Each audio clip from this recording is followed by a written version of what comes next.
But the part that I think with athletes nowadays, what they struggle the most with is letting go of mistakes. We have to be able to find ways to refocus and let go of mistakes. If you show me an athlete that can refocus, I'm going to show you an athlete that's mentally tough, that can move on. Yeah. You know? But we got perfectionist athletes, we got safe athletes that don't want to make mistakes, and it's not how we really reach our potential that way.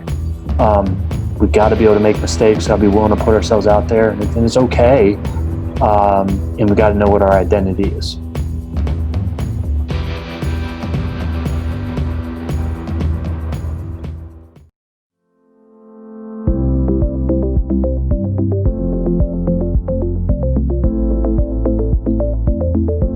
Welcome to this episode of the Elev8 podcast. I'm your host, Tyler Johnson. Our guest this episode is a good friend, Dr. Rob Bell. He's a mental toughness coach, author, and speaker. He's caddied on the PGA Tour. He's the host of the 15 Minutes of Mental Toughness podcast. You can find him on Twitter at Dr. Rob Bell. My man's competed in full Ironmans, marathons, and ultra marathons. Of his many books, he's got a brand new one out called Puke and Rally. Welcome to the show, my friend, Dr. Rob Bell.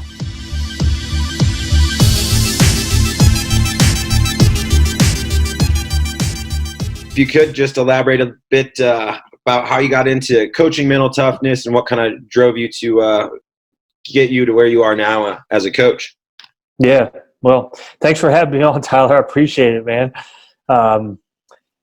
You know, I was an athlete that always thought too much. I mean, I played every single sport kind of growing up and probably excelled in like baseball and soccer. But, you know, I was like Sheldon from Big Bang Theory. I was an athlete that thought way too much. Yeah. I just couldn't shut off the mind. And anytime I talked with a coach about it, they could never help me out, you know, and that was always frustrating to me. You know, and I never worked as hard as I should have. It kind of came easy to me early on. I peaked real early. And, but when I got to college, playing baseball, I had a really bad injury. And then I took my first psychology class. When I took that first psychology class, I was like, wow, I love this stuff. This is very interesting to me. And it was during that time that I started following the decathlon with the U.S. And what Reebok had at those times were the Dan and Dave commercials and who was going to win the gold medal in decathlon. Yep. And so, you know, what was supposed to be a gold medal from one of these athletes turned into Dan O'Brien not even making the Olympic team. You know, he goes to Olympic trials, he no heights. And I start following this guy's career because I'm like, how does this happen? It doesn't make any sense. And he started to see a sports psychologist, someone that would help him out with his controllables, his routines, you know, just life outside of what he was doing in his sport. And when that happened, I said, that's what I want to do with the rest of my life. That's what I want to do with my career. So I kind of knew early on and then was blessed with that, you know, to kind of tattoo in my soul. That's what I want to do. And, you know, I was blessed enough to be able to make a career out of it, working with athletes, coaches, and teams, helping them perform their best when it matters the most. Awesome. And I know you recently had Dan on your podcast. We'll link that up as well, so you can find that link here. Among the several books that you've wrote, one of the messages I really always love hearing you talk about is your book, No One Gets There Alone. Yes. If you could kind of talk a little bit about that book and about that concept, we'd love to hear it. Yeah, man. So the fact that no one gets there alone, I mean, this was just a hinge moment that kind of happened in my life that changed the way I approached my life, but also how I, you know, teach and coach. You know, I signed up, I was always told, you know, if you never give up that you will be successful. And I wouldn't say I let go of mistakes really well. I wouldn't say I'm really that, you know, confident. But I'd say what I can do is not give up. Like I won't give up. And I'd say that's a skill of mine. So I had to answer this question. If I do this half Ironman with no training, could I finish? Like I didn't even own a bike, Tyler. But I decided to sign up for this half Ironman, 1.2 mile swim, 56 mile bike, and then 13.1 mile run. And I was always kind of in shape, but I hadn't been training for this. I ended up doing the race. I had to borrow somebody's bike. And during that ride, my back tire was flat. And I've got nothing to be able to change it. I haven't ridden a bike in 10 years. How am I going to change a tire, man? And a guy stops his own race and changes my tire. And the only part then that I had to ask myself after this significant life event was, would I stop? I wouldn't have stopped. I wouldn't even have thought about it. What, stop my own race to help somebody? This guy does this and it changes the way I approach everything. And then I started researching it. Why would people stop to help other people? Why do we help others? And the reason why is because we cannot help out others without also helping out ourselves. You see, one of the most selfish things that we can do in life is to focus on others. And it's only when we focus on others do we get the Sheldon from Big Bang Theory guy out of our own head. Look, our problems are still going to be there, but it's my radio station is turned to K-Rob 24 hours a day. How does this affect me and how does this affect my situation? And that's what happens. When I can turn the channel, I can focus on others. I'm not focused on my own problems. I'm focused on helping somebody else out. And the reason why it's significant and how it changes my coaching is because I can't coach myself. I still can't coach myself. I have to allow others to be able to coach me. And I believe everybody needs a coach. And since we can't coach ourselves, I think we were meant to be on this earth to be able to coach other people and allow others to coach us. And that's what I think it means, that no one gets there alone. I think if that adage is true, man, that if you want to go fast, you can go alone, but if you want to go far, you got to go together. And then it matters about the community that we build and the relationships that we build up. I love that. Great stuff. Among the stories I've heard you share in the past, one that I love about resilience and kind of those hinge moments that you talk about is a story about NBA player John Starks. Yeah. You could share a little bit about that, because seeing him growing up, seeing the way he played, I never knew this story kind of early on in his career. And if you could share that with us, I'd love it. Yeah, man. So, there's a great video on John Starks that we had created, man. I love the video, but it's basically in every bad situation, some good is going to come out of it. And, John Starks was just if you look at the 90s with the Knicks, it was John Starks. The toughness that he had, YouTube, John Starks, Michael Jordan, you're going to see John Starks dunking on Michael Jordan and then, staring at him. And that's the type of player he was, And, Reggie Miller could get under John Starks, but how many people could? Right. And so John Starks, he was just a nobody coming out of high school. Only played a little bit of high school. Went to a community college to play. Played 1 year Division I ball, and then has a tryout with the Golden State Warriors. Doesn't make the team. That's it. Gets a tryout with the New York Knicks. Well, John Starks has it in his mind that he's going to dunk on 7-footer Patrick Ewing. 3.5 blocks a game, Patrick Ewing, Hall of Famer. And as he goes up to dunk on Patrick Ewing rejects him, sends him to the ground. John Starks hurts his knee. Every bad situation, some good is going to come out of it. The NBA had a rule that you couldn't cut injured players. The only reason why John Starks made that team was because he was injured. And when he started a rehab, they started to see, wow, this guy really works hard, and look at his shot, and let's see what he can do. The rest is history, man, because of John Starks' work ethic and his attitude towards the game, his mentality. That's what helped create, the Knicks as they were, man, in the 90s, and that toughness. And every bad situation, some good comes out of it. And that was a John Starks situation. Yeah, no doubt. Kind of a bad situation with a flat tire turned into a great book. Yeah, it's so true, man. And nobody wants to go through the adversity. I don't want this week to be a really adverse week. Right. I want it to go nice in the way I want it planned, and I'll set up my own adversity. Yeah. But it's only going through that adversity do we learn, do we get better. And when the bad stuff really happens, that's when good comes out of it.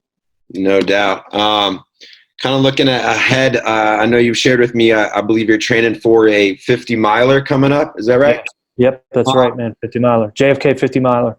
All right. Can you talk or share a little bit about, especially from that Ironman you talked about here a little bit earlier, your training or mental preparation that you do coinciding with some of the physical preparation you obviously attack?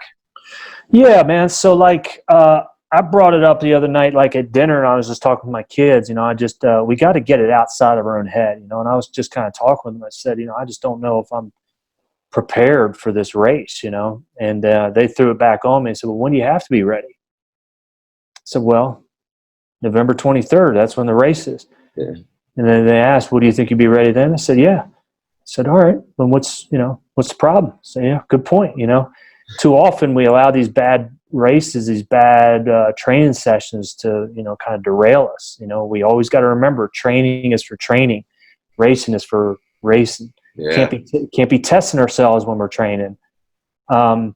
And so, I mean, it's a buildup of miles. It's a buildup of hills. Being out in Vegas last week and then training on the hills was important. And that's just putting these long runs together, and then these, it really becomes all encompassing. I mean, you got to have that support around you because,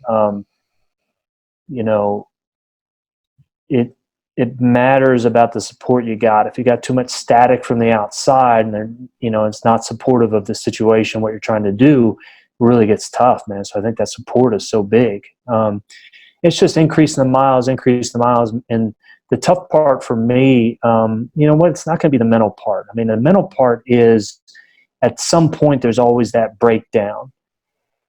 And I understand that. I get that. And it's going to be, just simple stuff. Getting back to your mantra. I never train with music. I never listen to music when I run because I got to be always in touch with what my mind's always saying to me. If your mind is saying to you, go ahead and slow down here, because you don't need to push it, is that the strategy or is that accurate? Yeah. Sometimes I could be running with people, and start racing other people. Is that the right strategy, or is that like just trying to challenge your ego? So sure. Those kind of mental things become important. But the tough part then becomes, what I always think is we race like we train. We play like we train is so important. If we're not putting ourselves in those type of training our nutrition, training our hydration, if we listen to music all the time when we run, but we can't listen to music when we race, man, we're not training like we race. And it's being able to simulate that stuff. And it's being able to overcome that negative voice in all the areas of our life that it pops up, because that's the voice that we're going to have to fight in the race. It's just going to pop up in a different way. Yeah. We're always, the mental challenges that we do is we're always fighting ourselves. And our mind has a strategic advantage over us because our mind, same thing this morning, Tyler, was like my mind wakes up, Rob, buddy, you ran a hard one yesterday. You don't have to run today. Sure. Yeah. You got to fight that, man. Got to get up and get going and get after it, because that's who we're fighting, is that voice. And that's the voice that's going to pop up and what it's going to look like and how we're going to combat it and go after it. No doubt. Well, that's when training comes into play, man. No doubt. So from Ironmans and 50 milers, you've also spent a good amount of time on the golf course and worked with golfers and caddied on the PGA. Can you talk about maybe one of the greatest lessons you learned on the course through your time with PGA? I mean, I could probably throw some stories in there. I mean, I'll probably say this, that it's just, there's no one way to do anything. There's not. I mean, there's multiple ways to reach your goals. Yeah. But you better know what your recipe is, and it's okay to work on the recipe, but you got to know what it is. Sure. And if you don't know what your recipe is, then you're gonna focus on different, what other people are doing, how other people do things, and then it would just be, we don't know that our core values and what we're good at. So that's the part that we really got to be so sure of, is there's no one way to like reach that success. Sure. I like that analogy of the recipe. I feel like when you're not, like saying, you don't know it or at least have it or tinker with it, you start to waste your ingredients. I like that, man. Right. I think, right. You just start to, what do I eat? And you're wasting, you start to waste, and, it's kind of the waste would probably be the uncontrollables in that analogy. Yeah, for sure, man. But that's what happens. I mean, if we don't know our recipe, we start searching a bunch, and we start searching, we're not practicing. Definitely. You always got to practice, get back to the fundamentals, man. And I think for myself too, the kind of mentioned the controllables there with the recipe analogy. Myself, when I was a teenager, I had no clue about the recipe, and my mental makeup, was roller coaster, and didn't really have a great skill set in high school. Working with a lot of high school athletes now, what's one maybe mental skill and training tool that you think high school athletes that are really serious, that want to start to develop, that could embrace? I know the one part's the hard part. What's that? The one part is the hard part of that question. But, yeah. What comes to mind? Something from your time? I mean, one of the things that I'll see, you could start with breathing. I think that's definitely the big part. Getting to the breathing and getting centered is what's going to be big. But the part that I think with athletes nowadays, what they struggle the most with is letting go of mistakes. We have to be able to find ways to refocus and let go of mistakes. If you show me an athlete that can refocus, I'm going to show you an athlete that's mentally tough, that can move on. Yeah. But we got perfectionist athletes, we got safe athletes that don't want to make mistakes, and it's not how we really reach our potential that way. We got to be able to make mistakes, got to be willing to put ourselves out there, and it's okay. And we got to know what our identity is. Definitely. Those are the big parts, man. I like it. Good stuff. You spend a lot of time coaching and speaking with college athletes across the country as well.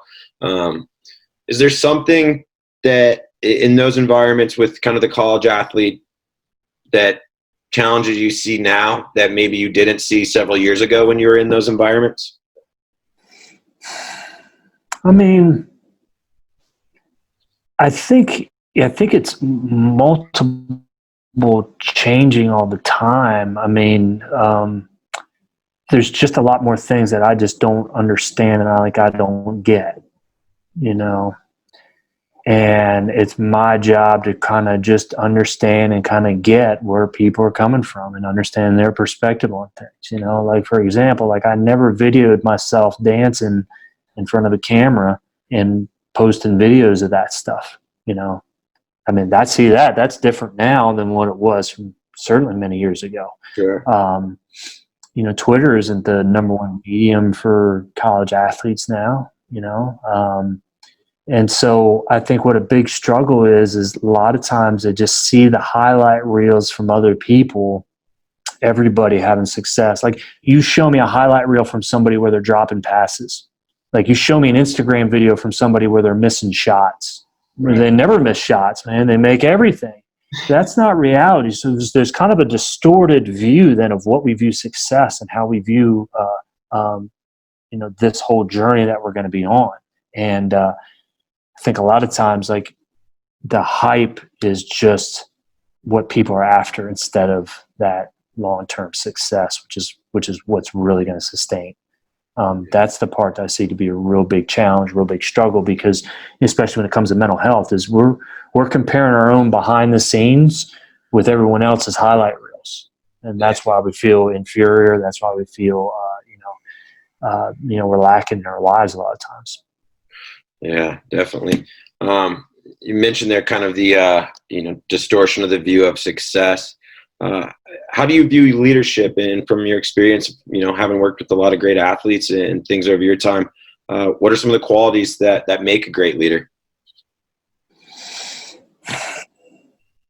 So the qualities I think that make a great leader, I don't think it's certainly not one thing.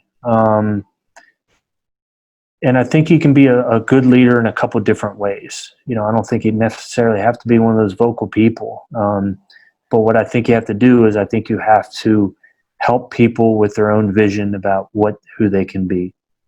You got to treat people as they can become. If you treat somebody as they are, they're going to remain as they are. If you treat people as they can become, they're going to become that. Yep. And I think that's the great job of what leadership does. And it all flows downhill, man. Yeah. If you show me a team that really struggles, I'm going to show you a team without good leadership. Yeah. But the problem is we're never taught how to lead or how we connect with people. I mean, there's some of the common characteristics. I mean, I think great leaders really just aim to serve others, aim to focus on others. I think they do a good job of being able to communicate. I think they do a good job of being able to have those tough conversations and to be able to set what the expectations are for that group and that culture. Yeah. That's the part where I look at the great leaders. Those are the couple of things I definitely see what they do.